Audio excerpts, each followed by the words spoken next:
three particles P, Q and R are situated at point A on the circular path of radius 10 meter. All three particles move along different path and reach point B as shown in figure. Then the ratio of distance traversed by particles P and Q is. चलिए बच्चों, हमें ratio निकालना है फिर से distance ट्रेवर्स bye particles P and Q. अगर आप path देखें तो डिस्टेंस के लिए अपने को length of actual path travel करना होता है. तो जो P का पाथ है बच्चों वो कुछ ये है, ध्यान से देखिए. P का जो पाथ है वो यहाँ तक है और Q का जो पाथ है वो ये है. तो इसके जो लेंथ है वो एक्चुअल लेंथ जो ट्रेवर्स किया है वो हमें कैलकुलेट करना है और इसी का रेशियो चाहिए. ठीक है, तो सबसे पहले पार्टिकल P के लिए देख लेते हैं. Distance traversed by particle P is. ठीक है, देखिए आप ध्यान से बच्चों, अगर आप इसको डिवाइड करोगे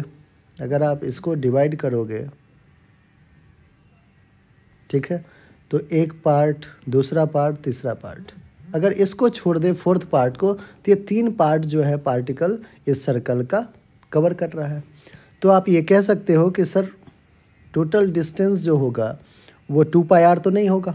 2πr में से एक पार्ट को आप वन फोर्थ को माइनस कर दीजिए तो उतना डिस्टेंस ट्रेवल्ड हो जाएगा. ठीक है, अब 2πr को अगर 4 पार्ट में आप डिवाइड करते हो बच्चों तो क्या हो जाएगा, πr/2. दैट मीन्स ये हो गया πr/2, ये भी हो गया πr/2 और ये भी हो गया πr/2. तो टोटल डिस्टेंस जो कवर किया है पार्टिकल P ने वो किया है 3 times of pi radius r divided by 2. ठीक है बच्चों, अब 3 पाई रेडियस दे रखा है कितना, 10 डिवाइडेड बाय 2. 2 1 जा 2 5 जा दैट इज 15 पाई. कितना आ गया डिस्टेंस, 15 पाई. नेक्स्ट डिस्टेंस कवर्ड बाय या ट्रेवर्स्ड बाय पार्टिकल Q. अब हमें क्या करना है, पार्टिकल Q ने क्या डिस्टेंस ट्रेवल किया है वो फाइंड आउट करना है. चलिए बच्चों करते हैं.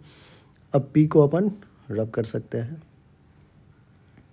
देखिए अब अगर अपन बात करें Q के लिए तो Q के लिए आप कहोगे कि सर एक बार तो ये इस पाथ पे चला है. ठीक है, एक बार ये कौन से पाथ पे चला है, ये ऐसे चला है. तो ये क्या है, रेडियस है. फिर एक बार ये यहाँ से यहाँ आया है, फिर से एक रेडियस चला है. तो टोटल डिस्टेंस कितना कवर किया है बच्चों, तो आप कहोगे radius plus radius that is 2 times of radius. यही तो डिस्टेंस कवर किया. तो distance covered by particle Q is 2 into R that is 2 into 10, 20 metre. ठीक है, हमें क्या चाहिए, ratio of distance traversed by, तो distance traversed by P divided by distance traversed by Q. यही तो रेशियो चाहिए. तो P कितना किया है, 15 पाई. Q कितना किया है, 20.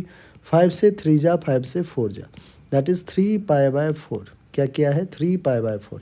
अब 3 π/4 हमारा कौन सा ऑप्शन है बच्चों, तो आपको हो गया ऑप्शन 3 और ऑप्शन 3 हमारा क्या है, बिल्कुल करेक्ट आंसर है. आई होप बच्चों हर एक स्टेप आपको अच्छे से क्लियर हो गया होगा. ठीक है, अगर आप अभी तक चैनल सब्सक्राइब नहीं किए हैं तो न्यूमेरिकल टर्मिनल्स के चैनल को सब्सक्राइब कर लें. वहाँ एक से एक बेहतरीन प्रॉब्लम्स आपके जेईई और नीट के लिए मैं वहाँ पे डेली अपलोड कर रहा हूँ. ठीक है.